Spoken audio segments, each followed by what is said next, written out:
I'm your host, Christene Marie.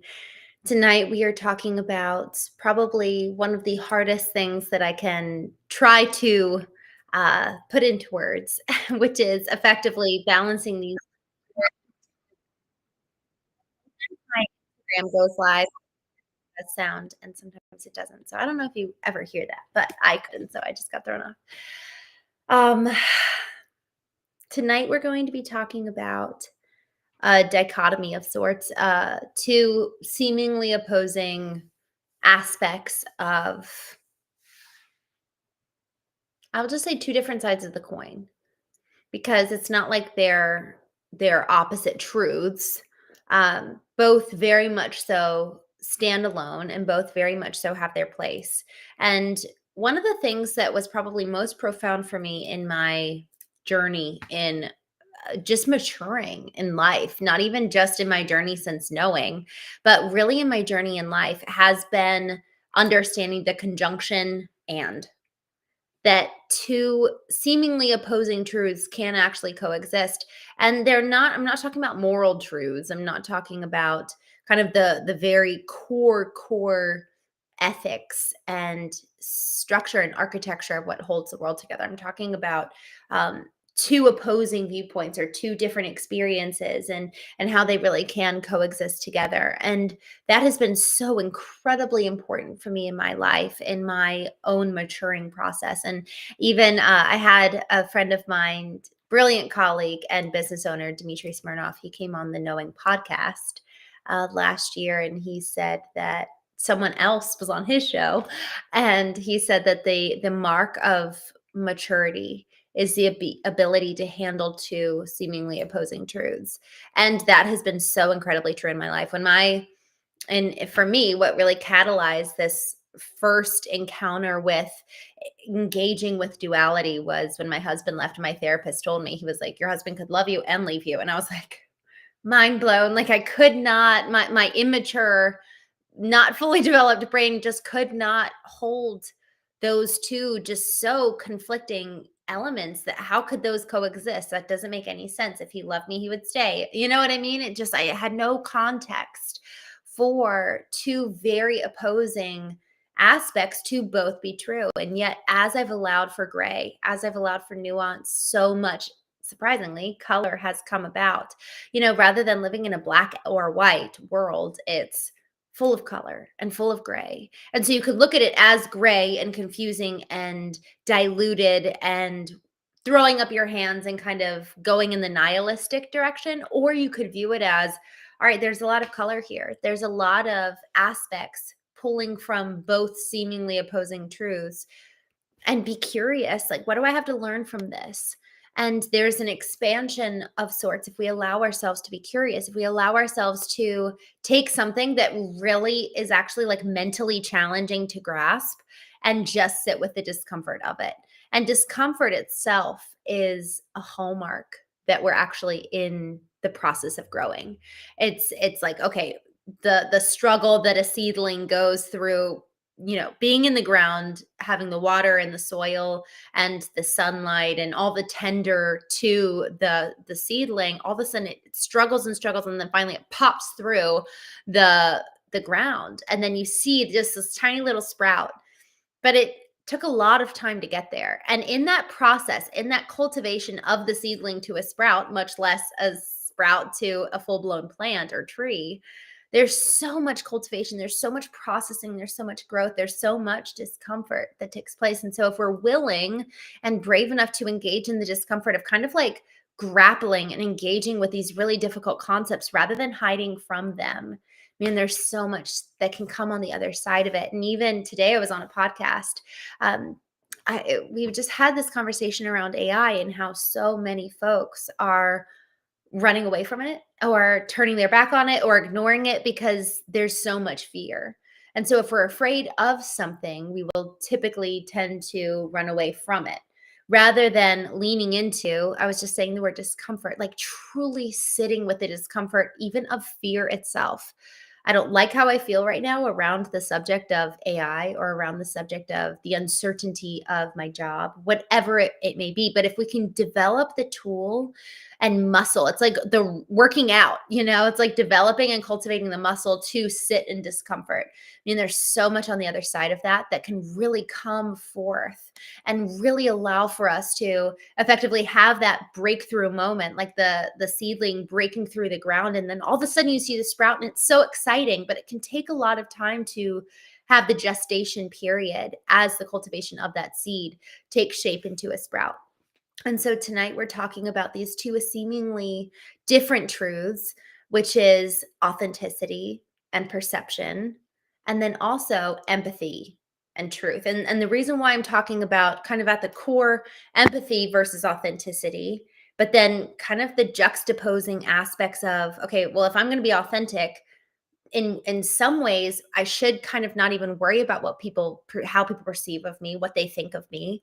And then if we're existing in empathy, in my experience, I would tend to over empathize, and I say that in air quotes. I would over empathize and actually leave the truth of my experience behind, and I would just be fully present with that person and their experience. And so I want to talk about the duality of both of these, because today on the podcast just really kind of got me thinking. The gentleman asked me, how do we create content? How do we show up in a way that is truly authentic? And there's so much to that question. I was like, oh my gosh, man, there's so many different ways to go. And so I wanted to dive a little bit deeper tonight on what is authenticity, and how do we handle this dichotomy of being truly ourselves while also existing aware and conscious of others. Because what I see today, this whole craze over self-love, is not what I would define as authenticity. I've actually found that more people in pursuit of self-love can actually alienate themselves from the very thing that they wanted in the first place, which was connection. But they were so in the desperate pursuit of this craze or this fad that's still external. It's still something other people are holding up as a beacon of success or a beacon of desire. They're still chasing something outside of them rather than actually going inward and truly becoming acquainted with themselves. And then they could truly learn, okay, this is who I am. Now I have to come face to face with, will I choose to accept and love and honor that person? And so self-love has actually become, I've just seen it do some real damage over the last year and a half as I've been watching trends and reading up on kind of what's the outcome of that. It's more isolation than ever before. They excuse boundaries with self abdication of responsibility. And so there's this element of, okay, this hard question of, how do I honor and come to know myself and truly be authentic, yet not lose people and forget people in the process? Because after all, what's the purpose at the end of the day? Why are we even here? And that begs a very existential question. And I could see 100% you and I having very different reasons for why we're here today. For me, some of the very core reasons of why humankind exists is for the purpose of creation, to actually mirror the greatest creator of them all and actually create something truly genuine ourselves. Two, for the purpose of connection, like truly connecting with other beings. There's this biblical narrative around the concept of God created the first person ever to exist. And they lived in perfect harmony with God. They had all the animals, they had all the food, all the everything. They were perfectly happy. There was nothing to disrupt their peace. Yet God looked at that person and said, it's not good for them to be alone. I'm going to create a companion, a helper for them. And in that story lies such a core element of, yes, that the original human in this narrative is that he was living and breathing and doing his work and performing and doing his job and creating, but he was doing it in isolation, and that wasn't good. In the isolation, he still had God. He still actually had a companion, like the most perfect divine of them all. But there was something about having a human to human connection that was so critical to his well-being at the very intrinsic core level that God said it is literally not good for man to be alone. And so as we're considering why know who we are, why be authentic, why are we even here in the first place? Creation and connection. And the two of those together are ultimately what allow for us to have our legacy written on a day-to-day basis. So when we think about kind of the end goal, having a legacy, having something that we're passing down and handing over, and something tangible and intangible, the practical creation that we create to hand over, whether it's a business or art or music or entertainment, whatever it is that we've created, and the intangible that is connection. Who are we with our children, with our partners, with our families? Who are we actually being in addition to what are we doing? And so, with this whole concept of, man, the duality of being and doing that allows for the fullness of the human experience, then it begs the question of, okay, so if I'm to really come to know myself, and if those two aspects are the end goal, I have to know myself for the purpose of creation, because if I'm simply mirroring everyone around me, I'm going to be producing something that's already created. I'm going to be kind of being a fan, and just similarly, I'm trying to think of the right word, being a replica, replicating what other people are doing, perhaps more enhanced, perhaps more colorful, but it's not a true original creation, because we're not actually sourcing from within. We're not actually sourcing something of its own kind.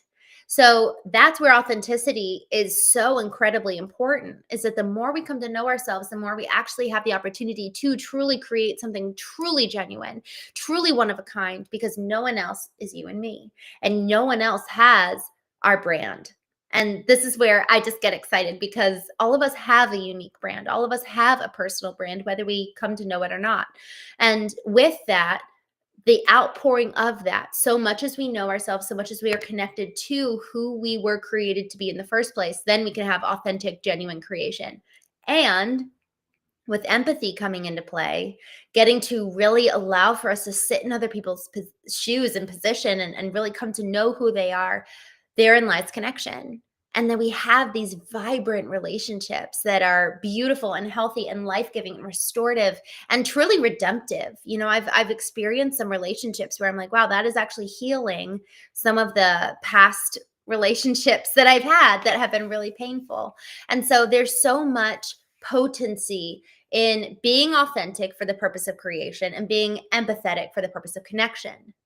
But there's these two other aspects that are so incredibly important that we actually bring into the picture, right? So authenticity leads to creation, empathy leads to connection. But there's this other, when we think about empathy and authenticity existing together, there's these two other factors that I kind of want to talk about, because for so long, as we look at authenticity and empathy in isolation, we can really get to kind of a dangerous place. So if I'm solely focused on being authentic, solely focused on creation, we tap, or rather air into that place of perhaps even what some might even call narcissism, where it's, I'm so self-focused, I'm so internally, or even focused on this little creation hub that I have that's in front of me right here, right now. What am I producing? What am I creating? That we leave off the periphery of everyone around us. And that's so dangerous. And the element there where there's kind of like a guardrail, that I like to think of our values as guardrails. They really can keep us safe on our trajectory as we're pursuing our targets. Think of it as bowling pins in an alley. Our goals, our ideal, are our target, are the bowling pins, and our values keep us on the straight and narrow on our way to hit our ideals. And so as we're on our way, it's so important that we actually consider, in me being authentic. So I'm like in the authenticity lane right now. We'll talk about empathy here in a moment. The outpouring of authenticity is creation. But if I'm not being so intentional and mindful about how that is being perceived, that is where it is so incredibly important that we're not just in our own little bubble, that we actually have the ability to, yes, be the ones in the bowling alley, rolling the ball, shooting for our goals, being so laser focused. And we also have the ability to take the seat of the audience, to sit in their shoes, to observe us. How are we coming across? What is the perception of everyone around us? What do they think? What do they feel? How is my message resonating? Because there's an element here where if we're so solely focused on ourselves, solely focused on our goal, even solely focused on creation itself, we can really, there's a danger there, because in understanding, in the sitting in someone else's position and seeing ourselves and understanding our perception, man, there's so much opportunity to massage and grow and strengthen what we otherwise would just kind of be spitting out and putting out into the earth, into the ether. Um, there's an element here where perception is not people pleasing, and there's a very fine line there. And I actually grew up very much so with the posture of people pleasing. That was kind of my MO, was let me create, let me do everything for the purpose of appeasing others and gaining approval, because that's where my worth was. My worth was placed in their claps and applause. And so in becoming, really focusing on being authentic and like, okay, well, let me remove myself from them, focus on who I am, disassociate. It's effectively a disassociation from everyone around us. But it doesn't mean that we don't also learn how to sit in their shoes and still observe us. But it's okay, let me do an audit. Let me do a perception analysis, rather than my worth is intrinsically tied to who and what you say about me. That's a very, very fine line and a very big difference. It makes all the difference in the world if it's like, okay, I'm on the straight and narrow. I'm doing what I feel called to do. This is who I am. This is where I'm going. And let me just do a quick audit. How am I being perceived?